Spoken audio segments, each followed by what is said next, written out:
Mama, I'm going to ask you a question, and you must answer me.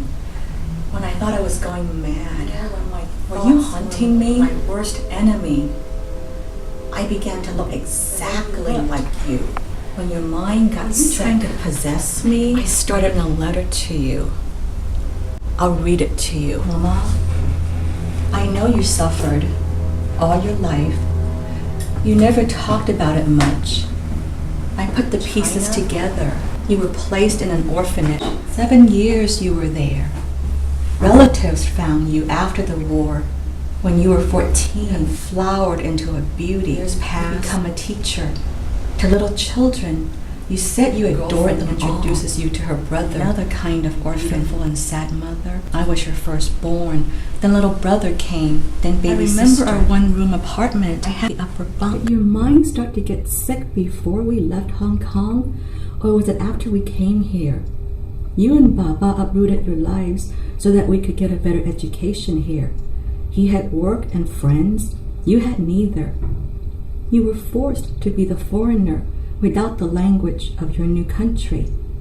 I watched how people treated you when you took us to the dentist, at department stores, at the laundromat. They didn't know you were a teacher. Even I had forgotten about who you were. I couldn't stand your nagging at Baba when he was home, and he wasn't even home that much. I thought you were bored and controlling. I yelled, "Get a job!" You screamed at him. "Don't you want to be with your family?" I screamed too. Can't you see that he doesn't want to be here? So I blasted my radio. "Shut up, why don't you?" Baba in his fist responded to your screaming. All those years, movie stars and rich people have nervous breakdowns. Regular folks let themselves get crazy. Somehow, I became a woman on my own. Hello. Mama, I'm going to ask you a question, and you must answer me. That year, when I thought I was going mad, were you haunting me? That year, when my thoughts were my worst enemy, I began to look exactly like you. The way you looked when your mind got sick. You were trying to possess me, weren't you? I pulled and pulled. Oh dear. It's like fought and fought. I fought and fought your pull. I won. I fought and fought your pull. I won. I started writing a letter to you. I'll read it. Mama, I know you suffered all your life. You never talked about it much. I put the pieces together. In China, you were placed in an orphanage. 7 years you were there. Relatives found you after the war. When you were 14, they took you to Hong Kong. You had flowered into a beauty.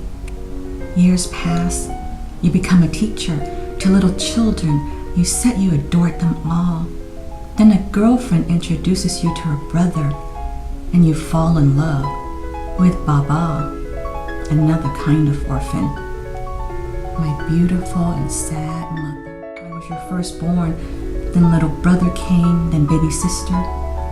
I remember our one-bedroom apartment. I had the upper bunk. Did your mind start to get sick before we came here? You and Baba uprooted your lives so that we could get a better education here. He had work and friends. You had neither. You were forced to be the foreigner without the language of your new country. We watched how people treated you when you took us to the dentist, at department stores. You were a teacher. Even I had forgot who you were. I couldn't stand your nagging at Baba when he was home, and he wasn't even home. Controlling. I yelled at him, "Don't you want to be with your family?" I screamed too. Can't you see he doesn't want to be here? And so I blasted my radio. "Shut up, why don't you?" Baba in his fist responded to your screaming. All those years, stars and white people have nervous breakdowns. Regular folks let themselves get crazy. That's what I heard relatives say. I became a woman on my own. One day you came to visit me. Without any discussion, you moved in. You finally left your home of violence. I was so proud. I didn't know it at the time. Instead of exploding, You were imploding. You stopped eating. Sis and I sought advice from physicians and door colleges. You wouldn't come out. You screamed, "Tell those evil people in the backyard to go away." But there was no backyard. So I called the police. You were taken away, involuntary hospitalization, lockdown facilities. No more evil people saying nasty things in your head. You were eating, you were yourself again. It took the doctors 10 years to get it right. Just when you got into the groove, your own apartment with big windows, you were so proud. Then one day, instead of meeting to eat noodle soup at your favorite restaurant, we're sitting in a doctor's office. She's reading from a report, not looking at you. She's saying your mother has stage 4 metastasized breast cancer. The bad dreams turns blurry. You're in the hospital bed. 2 weeks go by, another oncologist. Another in your mother's liver and kidneys. Sorry, folks. You were supposed to be enjoying your new home, your walks to Fisherman's Wharf, your lunch dates with me. Why did you? But how could you have known that I needed you most?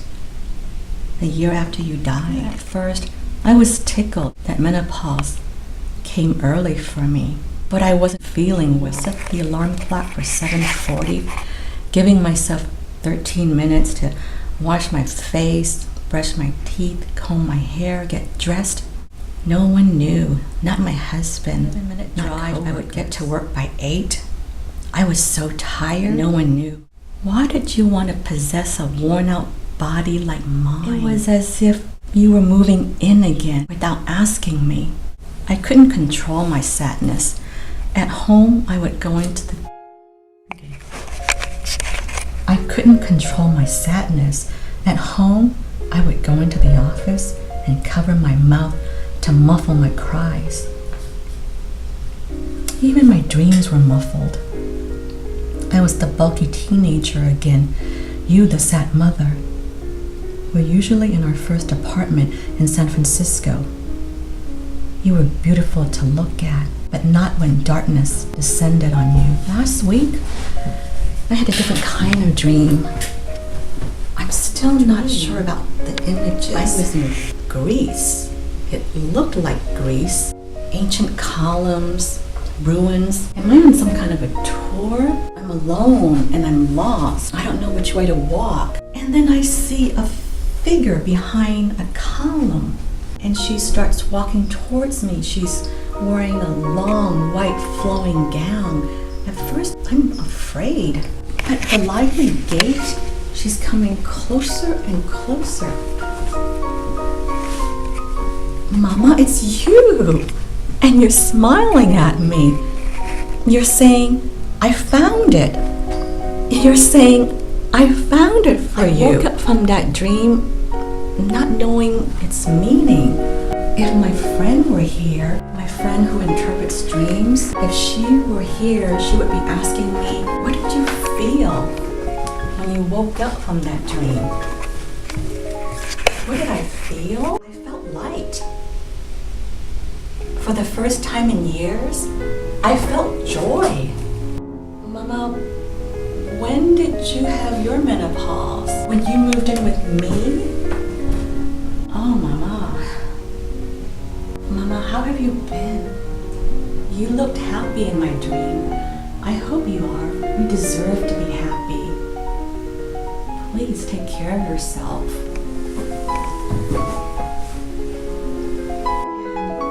Mama, you don't have to answer me now, but could you think it over? Could you watch over me? If you see me confused, could you send me a sign? Could you remind the way I feel? Could you remind me the way I felt after dreaming about you among the ruins? Please remind me. Mama, you don't have to answer me now, but could you think it over? Would you watch over me? If you see me confused, could you send me a sign?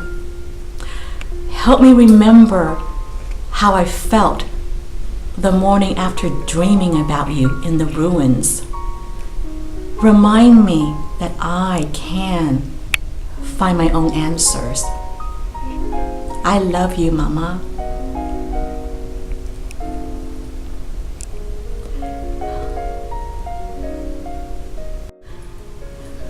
If I'm saying it